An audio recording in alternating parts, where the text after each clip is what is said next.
అంటే ఏమంటున్నాడంటే దేవుని మందిరములో అనగా జీవము గల దేవుని సంఘములో జనులు ఎలాగో ప్రవర్తింపవలను అది నీకు తెలియవలనని ఈ సంగతులను నీకు వ్రాయిచున్నాను. మొదటగా మనం కూడుకున్నటువంటి స్థలం ఏంటిదట? దేవుని యొక్క సంఘమట. ఆ దేవుడు ఎలాంటి వాడట? జీవము గల దేవుడట. అర్థమైన వాళ్ళు స్తోత్రం చెప్పండి. మనం ఆరాధిస్తున్న దేవుడు ఎవరట? జీవం కలిగిన దేవుడు. ఆయన నోరుండి మాట్లాడని వ్యక్తి కాదు, చేతులుండి సహాయం చేయుటకు ముందుకు రాని వ్యక్తి కాదు, ఆయన చెవులుండి విననటువంటి దేవుడు కాడండి. ఆయన మనం ఆరాధిస్తున్న దేవుడు ఆయన జీవం కలిగిన వాడు. ఈ రోజున మేము దేవుణ్ణి సేవిస్తున్నాము, మేము దేవుని ఆరాధిస్తున్నాము, మేము దేవుని వద్దకు వెళుతున్నాము అని చెప్పేటువంటి వాళ్ళందరూ ఎక్కడికి వెళుతున్నారంటే జీవం లేనటువంటి వాటిని పూజించడానికి వెళుతూ ఉన్నారు, జీవం లేని వాటిని ఆరాధించడానికి వెళుతున్నారు, మాట్లాడితే వినని వాటి దగ్గరికి వెళుతున్నారు, మాట్లాడితే వినని వాటి దగ్గరికి వెళ్తున్నారు, ఆలకించిన వాటి దగ్గరికి వెళ్తున్నారు, చూడని వాటి దగ్గరికి వెళ్తున్నారు, మాట్లాడని వాటి దగ్గరికి వెళ్తున్నారు. కనుక మనము ఎలాంటి దేవుని ఆరాధిస్తున్నామో దైవజనుడైన పౌలు గారు తెలియజేస్తున్నారు. మనము జీవము గల దేవుణ్ణి ఆరాధిస్తున్నాం, దేవుని సంఘములో మనమందరం కూడుకుంటున్నాం. ఇది జీవము కలిగినది.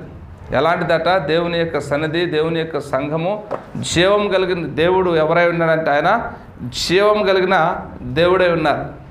నేను కొంతమందిని ఎరుగుతున్నాను, దేవుని సన్నిధానంలోకి వస్తున్నటువంటి బిడ్డలు, వారు వ్యక్తిగతంగా కొన్ని విషయాలు నాతో పంచుకుంటూ ఉంటారు. వాళ్ళతో దేవుడు మాట్లాడుతున్న విషయాలు, వాళ్ళు క్రొత్తగా దేవుని మందిరానికి వస్తూ ఉన్నారు, క్రొత్తగా దేవుని విశ్వాసం ఉంచుతూ ఉన్నారు. వాళ్ళు దేవుని సందులో దేవుడు వారితో మాట్లాడుతున్న విషయాలన్నింటినీ నాతో పంచుకున్నప్పుడు నాకు చాలా ఆశ్చర్యం అనిపిస్తూ ఉంటుంది, సంతోషం అనిపిస్తూ ఉంటుంది. ఇంతవరకు నేను ఎంతో అజ్ఞానంగా బ్రతికాను పాస్టర్ గారు, జీవం కలిగిన దేవుణ్ణి విడిచి జీవం లేని వాటిలో నేను జీవాన్ని వెతుక్కుంటూ నా యొక్క జీవితం అంతా వృధా చేశాను, జీవం లేని వాటికి నా డబ్బులు కూడా వృధా చేశాను, కొన్ని లక్షల రూపాయల జీవం లేని వాటికి నేను వృధాగా ఖర్చు పెట్టాను అని వాళ్ళు వాపోతూ ఉంటారని. కనుక జీవం కలిగిన దేవుని దగ్గరకు వచ్చిన తర్వాత జీవం లేని వారెవరో వాళ్ళు గుర్తించగలిగినందుకు నేను ప్రభువులో చాలా సంతోషిస్తూ ఉంటాను. దేవునికే మహిమ కలుగునుగాక. కాబట్టి ఇలాంటి జీవం గల దేవుని ఆరాధిస్తున్న మనము, జీవం గల దేవుని సంఘంలో చేర్చబడిన మనమట, మనం ఎలాగ ప్రవర్తింపవలనో అది మనం బాగా గుర్తెరగాలని లేఖనం తెలియజేస్తూ ఉంది. దేవునికి స్తోత్రం. జీవం కలిగిన దేవుని సంఘంలో మనం ప్రవర్తించే ప్రవర్తన విధానము దేవుడు కోరుకున్నటువంటి కొన్ని విధానాలు ఉన్నాయండి. వాటిని మీకు జ్ఞాపకం చేయాలని ఆశపడుతున్నాను. రాజులు రాసిన మొదటి గ్రంథం. దేవుడు తన ప్రజల్ని ఏ విధంగా ప్రవర్తించాలని కోరుకుంటున్నాడో, భక్తులైనటువంటి వారు జీవం కలిగిన దేవుని కొరకు వాళ్ళు ఎలాంటి నిరీక్షణ కలిగి ఉన్నారో కొన్ని మాటలు మేము ముందు పెట్టాలని ఆశపడుతున్నాను. 2వ అధ్యాయము 1 నుంచి 2-3 వచనాలు చదువుతారా?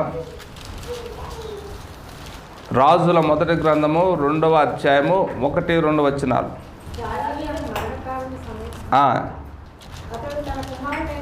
దావీదుకు మరణకాలము సమీపించినప్పుడు అతడు తన కుమారుడైన సొలొమోనును పిలిచి ఇలాగ ఆజ్ఞ ఇచ్చెను, లోకులందరూ పోవలసిన మార్గమున నేను పోవచ్చున్నాను, కాబట్టి నీవు ధైర్యము తెచ్చుకొని నిబ్బరము కలిగి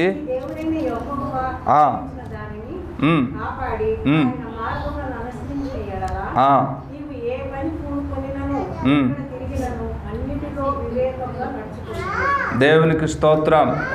ప్రియులారా గమనించండి, జీవం కలిగిన దేవుని సంఘంలో ఎలాగ ప్రవర్తించాలో దావీదుకి బాగా తెలుసండి. జీవము గల దేవుని మందిరంలో ఎలా ప్రవర్తించాలో దావీదుకి బాగా తెలుసండి. తెలిసినాడు దావీదు ఏం చేస్తున్నాడు? తన వృద్ధాప్యమందు తన పిల్లల్ని పిలిచి, తన కుమారుడైనటువంటి సొలొమోను మరి ముఖ్యంగా పిలిచి ఒక అద్భుతమైన మాట చెప్తున్నాడు. ఏంటి అద్భుతమైన మాట? లోకులందరూ పోవలసిన మార్గంలో నేను పోవచ్చున్నాను, కాబట్టి ధైర్యము తెచ్చుకొని నిబ్బరము కలిగి నీ దేవుడిని యెహోవా అప్పగించిన దాన్ని కాపాడి చాలండి. ప్రియులారా, గమనించండి, ఈ లోకంలో మన బిడ్డలకి మనము ఎంతవరకు కాపుదలగా ఉంటాము, ఎంతవరకు వాళ్ళని మనం సంరక్షించగలుగుతాము అని అంటే కొంతవరకే. ఎంతవరకే అంటే మనం కొంతవరకే మన బిడ్డలకి మనం కాపుదలగా ఉండగలం, కొంతవరకే మనం వాళ్ళకి ఆస్తిని సమకూర్చి ఇవ్వగలం. వాళ్ళు వృద్ధాప్యమయ్యి వాళ్ళు పిల్ల తరాలు వృద్ధి పొందేంత వరకు మన ఆయుష్ ఉంటుందా? మన ఆయుష్ ఉండదండి. కనుకనే దావీదు జ్ఞానం కలిగినటువంటి వ్యక్తిగా తన వృద్ధాప్యం వచ్చినప్పుడు తన కుమారుని పిలిచి తన కుమారుతో చెప్తున్నటువంటి సత్యం ఏంటి తెలుసా? అయ్యా, నేను లోకులందరూ పోవలసిన మార్గంలో నేను పోవచ్చున్నాను. ఓ భక్తుడు ఇలాగ అంటాడు, ప్రతి వ్యక్తి అట, భూమి మీద పుట్టిన ప్రతి వ్యక్తి అట మరణం అనే రైలు బండి ఎక్కి ప్రయాణం చేస్తున్నాడట. వారి స్టాప్ వచ్చినప్పుడు వాళ్ళు దిగి వెళ్ళిపోతారు. అందులో కొందరికేమో ముందుంటుంది స్టాపు, మరికొంతమందికేమో కొంచెం సుదీర్ఘంగా ఉంటుంది. మొత్తానికైతే ఎవరు స్టాప్ వాళ్ళు వచ్చినప్పుడు వాళ్ళు దిగిపోవాల్సిందే. ఈ లోకంలో చూడండి, మనకంటే చాలా చిన్నవాళ్ళు కొన్ని సందర్భాల్లో పుట్టినప్పుడు వెంటనే చనిపోతారు. కొంతమంది 5-6 ఏళ్ళ తర్వాత చనిపోతారు, కొంతమంది 20 ఏళ్ళకి చనిపోతారు, కొంతమంది 40 ఏళ్ళకి, మరి కొంతమంది నిండు వృద్ధాప్యమందు చనిపోతూ ఉంటారు. కనుక ఎవరైనా సరే ఈ లోకంలో వచ్చిన వాళ్ళు శాశ్వతంగా నేను ఉంటాను అన్న వాళ్ళు ఎవరు లేరండి.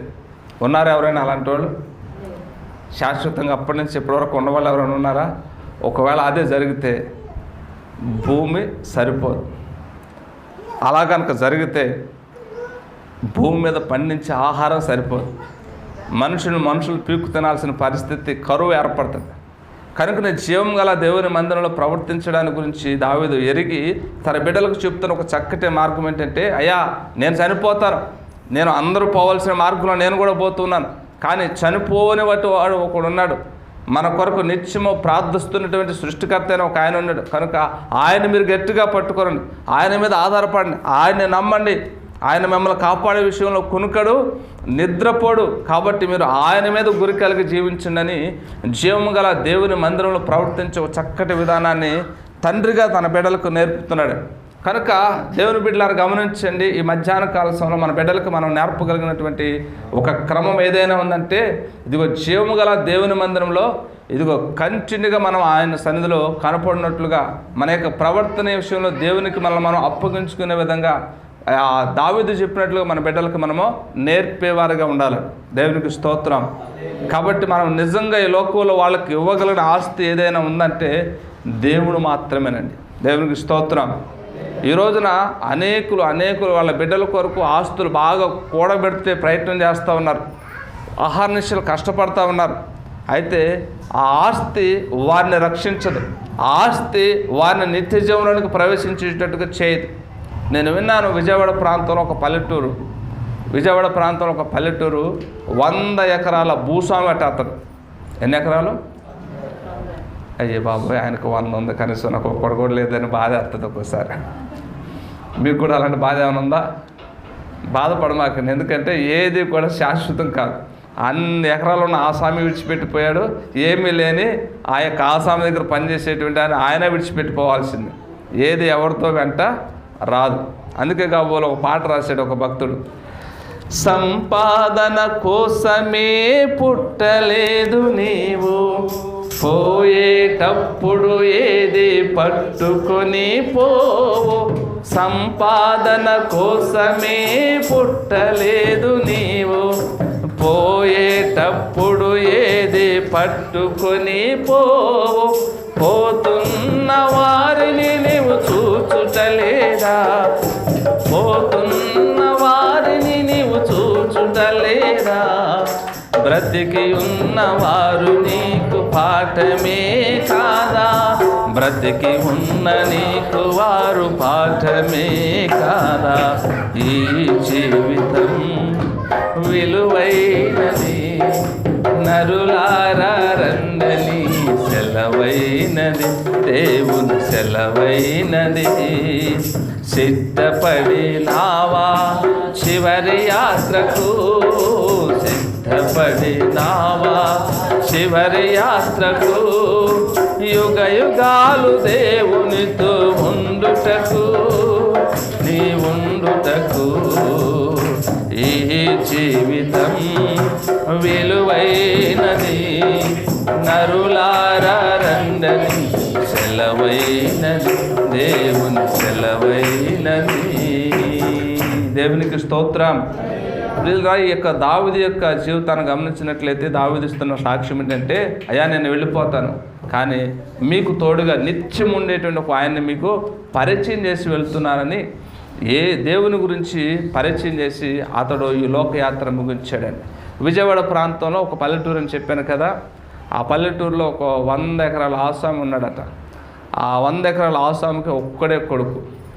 అదే 100 ఎకరాల ఆసామి దగ్గర ఆదాము అనేటువంటి ఒక సామాన్యమైనటువంటి ఒక వ్యక్తి తరచుగా తన ఇంటికి పాలేరుగా పనిచేస్తూ ఉండేటువంటి వ్యక్తి అట. అయితే ఈ 100 ఎకరాల ఆసామి తనకున్న 100 ఎకరాలను బట్టి ఆ కుమారుడికి ఆ బాధ్యతలన్నింటినీ అప్పగిస్తే ఇతడు వృద్ధాప్యంలో ఆ 100 ఎకరాల ఆసామికి ఈ వృద్ధాప్యం వచ్చేసింది. వృద్ధాప్య ప్రభావాన్ని బట్టి ఆయన చనిపోయాడు. అయితే కాలక్రమంలో ఈ ఆదాము అనేటువంటి ఇతడు కూడా యవనస్తుడిగా ఆ యజమాని యొక్క కుమారుడికి మరలా ఇతడు దాసుడుగా పనిచేయటం ప్రారంభిస్తూ అలాగా కొన్ని సంవత్సరాల కాలక్రమం గడిచిపోయాడు. విచారకరమైన విషయం ఏంటంటే, తండ్రి వెళుతూ 100 ఎకరాలు ఇచ్చి వెళితే ఇతడు వృద్ధాప్యానికి వచ్చేసరికి 100 ఎకరం కాస్త 1 ఎకరం అయిపోయిందంటే. 100 ఎకరం ఏమైపోయింది? ఒక కుమారుడు, ఒకే ఒక కుమారుడని ముద్దుగా అల్లారముద్దుగా గారాభంగా పెంచి ఆ 100 ఎకరాలని ఆయన చేతికి అప్పగిచ్చేస్తే ఈ కుమారుడు గారాభంగా పెరిగిన విధానాన్ని బట్టో లేకపోతే దైవ భయము లేని విధానాన్ని బట్టో 100 ఎకరాలు కాస్త 1 ఎకరంగా మారిపోయిందంట. ఇందులో ఆశ్చర్యకరమైన మరొక విషయం ఏంటో తెలుసా? ఆ యజమాని దగ్గర పనిచేస్తున్నటువంటి ఆదాము అనేటువంటి వ్యక్తి అతడు కూడా వృద్ధాప్యంలోకి వచ్చాడు. తనకి భార్య పిల్లలు ఉన్నారు.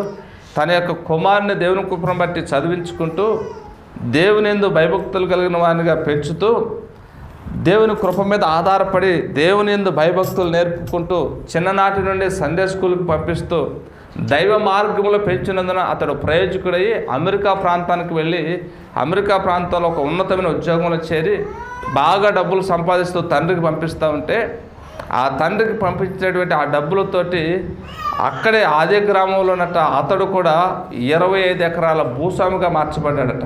దేవునికి స్తోత్రం. 25 ఎకరాల భూస్వామిగా మార్చబడి దేవుని యొక్క కృపలో వర్ధిల్లుతూ వచ్చాడట.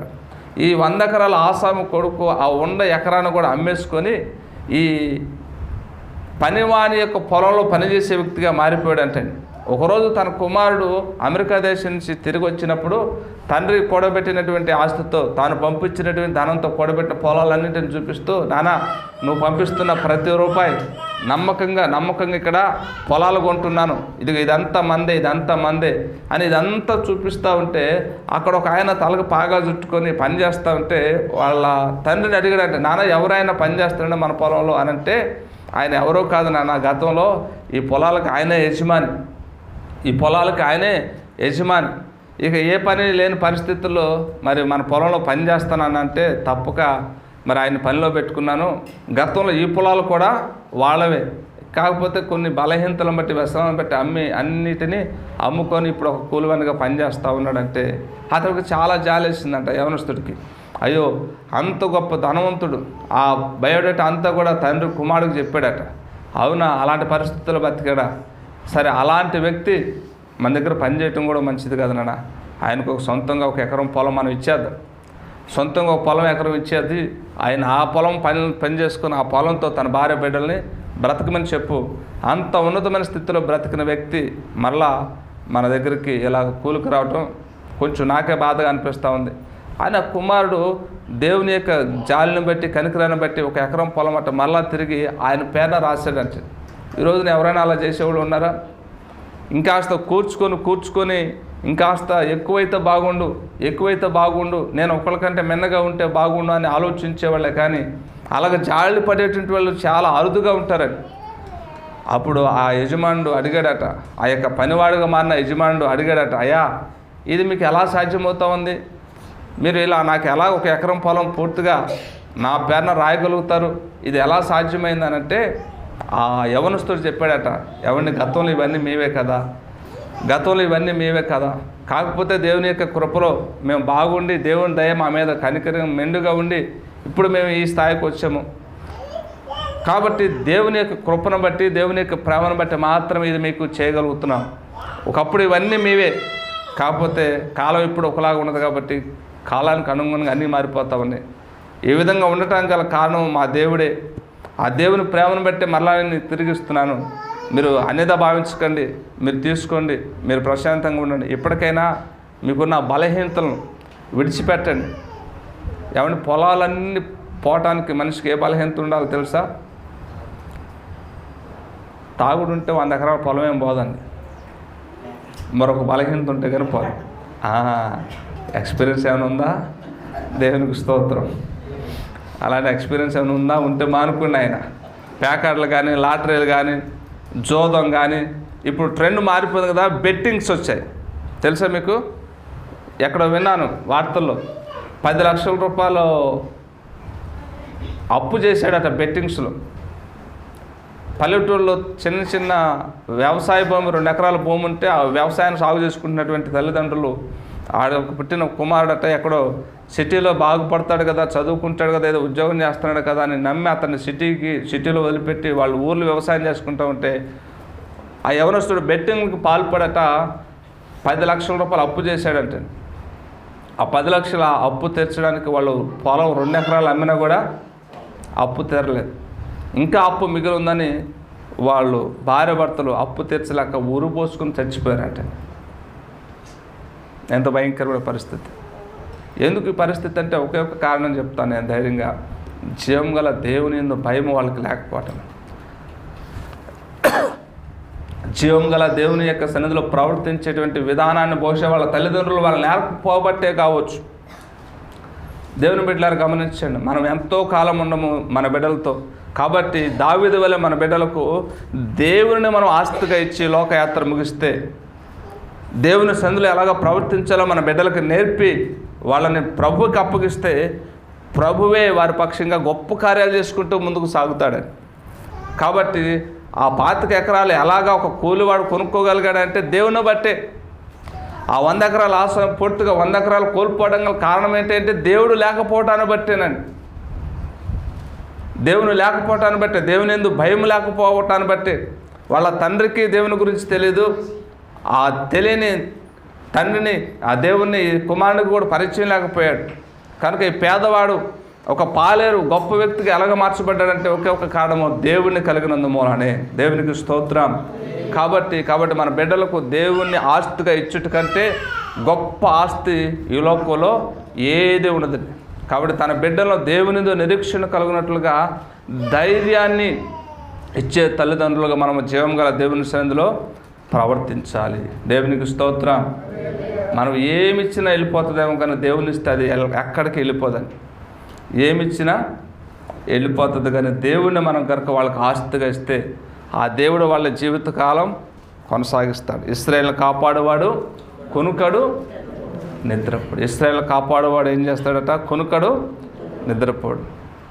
కొనుకడు మనం ఆరాధించే దేవుడు కొనుకడు నిద్రపోడు. గతంలో చాలాసార్లు చెప్పాను. ఒక పూజారి మారిపోయాడట ఈ వచనాన్ని చదివి. ఒక పూజారి మారిపోయాడు.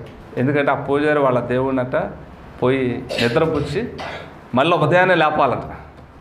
మేలుకో నా స్వామి అని పాట పాడితే కానీ ఆయన మేలుకోడట. సాయంత్రం జోజొచ్చితానంద జోజో ముకుంద లాలి పరమానంద ఆయన పాడితే కానీ ఆయన నిద్రపోడట. నేను ప్రకటిస్తున్న దేవుడికి నిద్ర లేదండి. నిద్రపోయేవాడు ఎవరన్నా కాపాడగలుగుతారా? నిద్రపోయే వాచ్మెన్ ఎవరైనా సెక్యూరిటీగా పెట్టుకుంటారా? ఎందుకు సెక్యూరిటీగా పెట్టుకోవాలని? అసలు సెక్యూరిటీగా ఉండడం కోసమే కదా పెట్టుకుంది వాళ్ళ ఇంటి ముందు. వాళ్ళ ఇంటి సొత్తుని ఏ దొంగ వచ్చి దోచుకోకుండా ఉండాలనే కదా సెక్యూరిటీ గార్డులు పెట్టుకునేది. మరి వాడే నిద్రపోతే వాడిని ఉద్యోగం నుంచి ఉంచుకుంటారా, తీసేస్తారా? జాలిపడి పోనీలే నిద్రపోతున్నాడు పాపం, నిద్రపోయే సమయమే కదా అని జాలిపడి ఊరుకుంటారా? ఏమాత్రం జాలి దయ లేకుండా నిర్దాక్షిణ్యంగా అతను తొలగిస్తారు. కనుక మనం ఆరాధిస్తున్న దేవుడు ఆయన కునుకని నిద్రపోయిన దేవుడు. కనుక మన బిడ్డలకి దేవుని ఆస్తిగా ఇచ్చి దేవుని స్థితిలో ఎలా ప్రవర్తించాలో నేర్పితే చాలు, వాళ్ళ జీవితం సెట్ అయిపోయినట్లే. దేవునికి స్తోత్రం. వాళ్ళ జీవితం సెట్ అయిపోయినట్లే. అందుకొరకు ప్రయాసపడాలి. మీ బిడ్డలు ఇంకా ఎవరు దేవుని నమ్మట్లేదా, దేవుని విశ్వాసం లేని వాళ్ళ కొరకు మీరు కన్నీరు గార్చి ఉపవసించి ప్రార్థన చేయాలి. ఎందుకంటే మీరు ఇచ్చే తాత్కాలికమైన ఆస్తిపాస్తులు వాళ్ళకి ఎక్కువ రోజులు రావు. అదే దేవుణ్ణి కనుక ఆస్తిగా ఇస్తే ఆ దేవుడు వాళ్ళ భవిష్యత్తును పూర్తిగా తిరగరాసేస్తాడు. దేవునికి మహిమ కలుగునగాక. కనుక మీరు ఇచ్చే ఆస్తిపాస్తుల కొరకు ప్రయాసపడకండి. జీవం గల దేవుని వారికి ఆస్తిగా ఇవ్వండి. జీవం గల దేవుని చేతుల్లో పట్టమే బహు గొప్ప ఆస్తి. దేవునికి మహిమ కలుగునగాక. కాబట్టి ఇది జీవం గల దేవుని సందులో ప్రవర్తించే ప్రవర్తన విధానం. రెండోది మనం గమనించినట్లయితే కీర్తన గ్రంథంలో 84వ కీర్తన 2వ వచనంలో భక్తుడు చక్కటి పదాన్ని రాశాడు. కీర్తన గ్రంథము 84వ కీర్తన 2వ వచనం చదువుతారు ఎవరైనా తీసిన వారు. యెహోవా మందిరావరణములు చూడవలనని నా ప్రాణము ఎంతో ఆశపడుచున్నది, అది సొమ్మసిల్లుచున్నది. జీవము గల దేవుని దర్శించుటకు నా హృదయమును నా శరీరమును ఆనందముతో కేకలు వేచిందంట. ఈ పదాల మీద ఒక పాట ఉంది, మీకు ఎవరికైనా గుర్తుందా? ఉంటే పాడండి.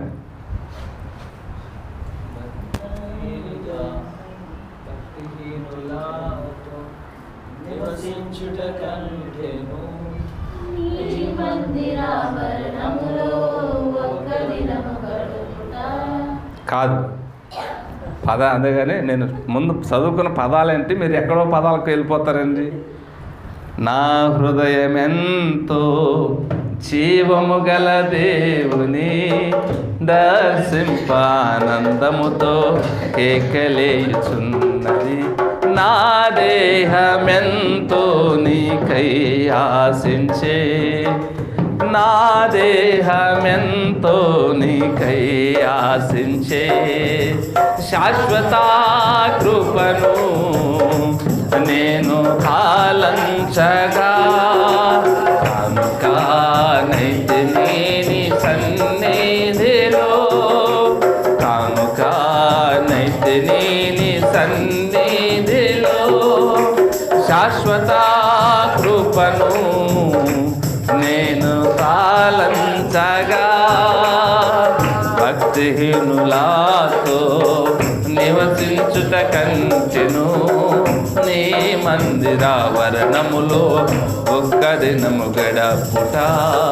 భక్తిహీనులాతో నివసించుట కంచెను నీ మందిరావరణములో ఒక్క దినము గడపుట. 1000 దినాల కంటే శ్రేష్టమైనది, 1000 దినాల కంటే శ్రేష్టమైనది. శాశ్వత కృపను నేను తాళంచగా కనుక నైతే నీ సన్నిధిలో, కనుక నైతే నీ సన్నిధిలో. శాశ్వత కృపను నేను తాళంచగా. హల్లెలూయా. ప్రియులారా, ఇక్కడ భక్తుని యొక్క ఆవేదన ఆక్రందన మనం చూసినట్లయితే జీవం గల దేవుని యొక్క మందిరం పట్ల బహు మక్కువ గల వానిగా ప్రవర్తిస్తున్నట్లుగా ఇక్కడ లేఖనంలో మనం చూస్తూ ఉన్నామని. కనుక ఈ మధ్యాహ్న కాల సమయంలో మనము దేవుని సన్నిధిలో, జీవం గల దేవుని సన్నిధిలో, జీవం గల దేవుని మందిరం పట్ల బహు మక్కువ గలవారిగా ప్రవర్తించాలి. ఉందా మీకు ఆ మక్కువ? జీవం గలన దేవుని మందిరం పట్ల అట్టి మక్కువ ఉందా అని అంటే కొంచెము ఆలోచించాల్సినటువంటి విషయంగా కనపడతాము. జీవం గలన మందిరం పట్ల మనకు మక్కువ ఉంటే, మందిరం ఎన్ని గంటలకు ప్రారంభమవుతా ఉంది, మనం మందిరానికి ఎన్ని గంటలకు వస్తున్నాం, మందిరం ఎన్ని గంటలకు ప్రారంభమవుతుందో మనం ఎన్ని గంటలకు మందిరానికి వస్తున్నాం. గతంలో చాలాసార్లు చెప్పాను, దేవుని మందిరానికి భక్తి ఉన్న వాళ్ళు అందరూ వస్తారు, అవునా కాదా? ఇక్కడ కూడి ఉన్న మనం అందరం భక్తి ఉంది కాబట్టి దేవుని మందిరానికి వచ్చాం. మరి భక్తి ఒక్కటే దేవునికి సరిపోతుందా? భక్తి ఒక్కటే దేవునికి సరిపోతుందా? మరేం కావాలి? భయం కూడా కావాలి. దేవునికి స్తోత్రం. భయం లేని కోడట బజార్లో గుడ్డు పెట్టిందట. సామెత విన్నారా మీరు? ఒకసారి చూస్తాడు, 2 సార్లు చూస్తాడు, 3 సార్లు చూస్తాడు, 4 సార్లు చూస్తాడు యజమాని. గుడ్డు ఎక్కడ పెట్టాలి? కోడి గంప కింద పెట్టాలి, లేకపోతే ఇంట్లోకి వెళ్ళి పెట్టాలి. కానీ బజార్లో గుడ్డు పెడతా ఉందంట. ప్రతిసారి ఏం చేస్తాడు యజమాని? కోసుకుని కూర వండుకొని శుభ్రంగా తినేస్తాడు. అవునా కాదా? మీ కోడేనండి. మీరు ఆ పని చేస్తుంటే మీరు ఏం చేస్తారు? పోనీలే, నా కోడే కదా, గుడ్డే కదా, ఎవరో ఒకరు తింటున్నారే కదా, నా కోడి నా ఇంటికి వస్తుంది కదా అని మీరు సంతోషపడతారా? చెప్పండి, సంతోషపడతారా? నా కోడి, నా గుడ్డు, నా ఆహారం, నా గుడ్డు నాకే కావాలని మీరు అంటారా లేదా? అలాగే దేవుని సంధానంలో దేవుని పిల్లమైన మనము పూర్తిగా దేవునికి సమయాన్ని అన్ని విషయాల్లో దేవునికి చెల్లించాలని దేవుడు కోరుకుంటూ ఉంటాడు. కనుక భక్తుడైనటువంటి వ్యక్తి చెప్తున్న సాక్ష్యం ఏంటంటే, జీవం గల దేవుని మందిరం పట్ల నా హృదయం ఎంతో కేకలు వేయుచుంది. ఆయన సన్నిధికి నేను ఎప్పుడు వెళ్తాను? ఆయన సన్నిధిలో పాటలు పాడే సమయాన్ని నేను పోగొట్టుకోను, ఆరాధించే సమయాన్ని పోగొట్టుకోను, వాక్య సమయాన్ని పోగొట్టుకోను అని జీవం గల దేవుని మందిరాన్ని దర్శించుటకట ఆయన హృదయం అట ఆనందంతో కేకలు వేస్తూ ఉందట. మరి ఎప్పుడైనా మన హృదయం ఆ విధంగా కేకలు వేసి ఆయన మందిరంలో ప్రవర్తించడానికి ఇష్టపడిందా? దేవుని బిడ్డలారా, అది చాలా ప్రాముఖ్యమైనది. దేవుడు మనల్ని అత్యధికంగా అన్ని విషయాలు దీవించినట్లుగా జీవం గల దేవుని మందిరం, మనం వెళుతున్న మందిరం సామాన్యమైన మందిరం కాదు. ఆ జీవం గల దేవుడు, ఆయన సన్నిధి, ఆయన కృప ఆ మందిరంలో ఉంటుంది. మన ప్రార్థనలన్నింటికి గొప్ప జవాబు అక్కడి నుంచే దొరుకుతుంది అంటాడు. కీర్తనల గ్రంథము 18వ కీర్తన 6వ వచనం ఒకసారి చదవండి. కీర్తన 18వ కీర్తన 6వ వచనం. కీర్తన 18వ కీర్తన 6వ వచనం. నా శ్రమలో నేను యెహోవాకు మొరపెట్టి తిని నా దేవునికి ప్రార్థన చేసి తిని ఆయన తన ఆలయములో ఆలకించి నా ప్రార్థన అంగీకరించెను.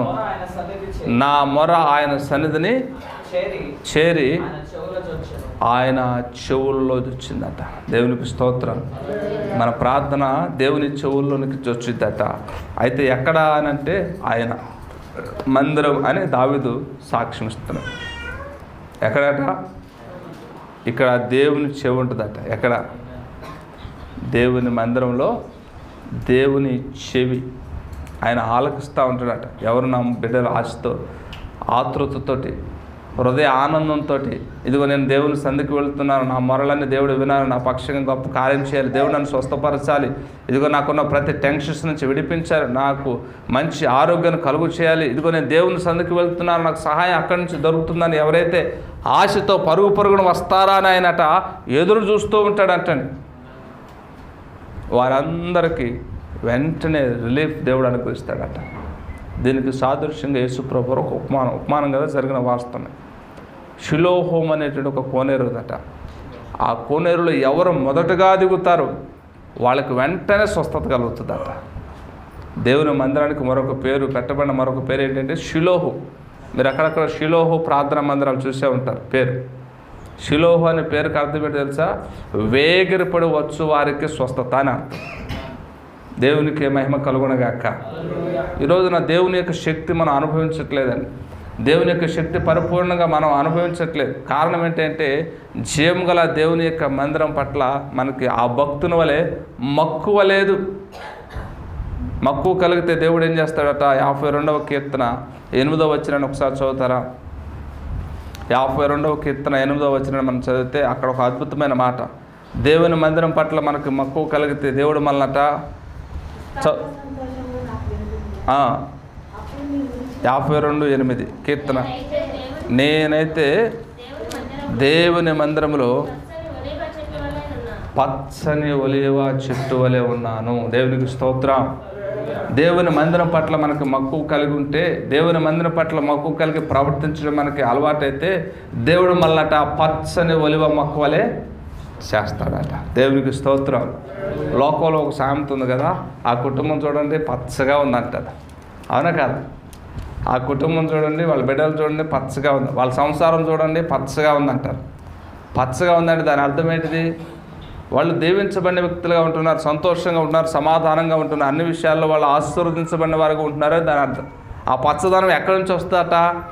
దేవుని యొక్క మందిరంలో నుంచి వస్తుందట. దేవునికి స్తోత్రం. దేవుని యొక్క మందిరంలో నుంచి జీవజల నదులట ప్రవహిస్తూ ఉంటాయి అంటది. దేవుని యొక్క మందిరంలో నుంచి ఏ నదులు ప్రవహిస్తూ ఉంటాయి? జీవజల నదులు ప్రవహిస్తూ ఉంటాయి.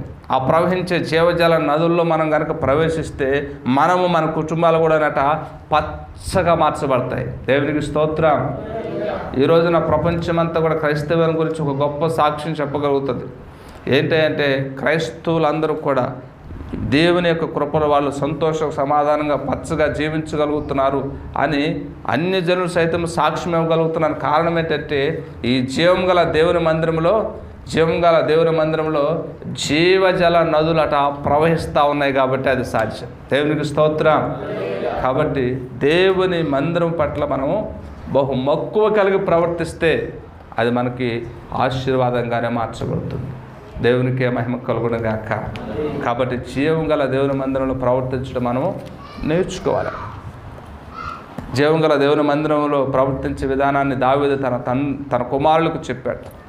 ఇది ఇక్కడ భక్తుడు 84వ కీర్తనలో కూడా జీవం గల దేవుని యొక్క మందిరం పట్ల నాకు మక్కువ ఉంది, ఆ మక్కువే నన్ను పచ్చని ఒలివ చెట్టు వలె మార్చింది అని అంటాడు. 134వ కీర్తన మొదటి వచనంలో కూడా ఓ భక్తుడు అంటాడు, భూమి ఆకాశం సృజించిన వాడు నన్ను ఆశీర్వదించును అని అంటాడు. భూమిని ఆకాశాన్ని అందులోనే ఉన్న సమస్తాన్ని సృజించిన వాడు దేవుని మందిరం పట్ల మన మక్కువ కలిగి ఉంటే ఆయన మనల్ని ఆశీర్వదిస్తాడు. అన్ని విషయాల్లో ఆశీర్వదిస్తాడు. కాబట్టి జీవం గల దేవుని యొక్క మందిరంలో చక్కగా ప్రవర్తించే కృప పరిశుద్ధాత్ముడు మనందరికీ అనుగ్రహించునుగాక. దేవుడి వాక్యమును మనందరి వెనుకల్లో దీవించి వర్ధల చేయునుగాక.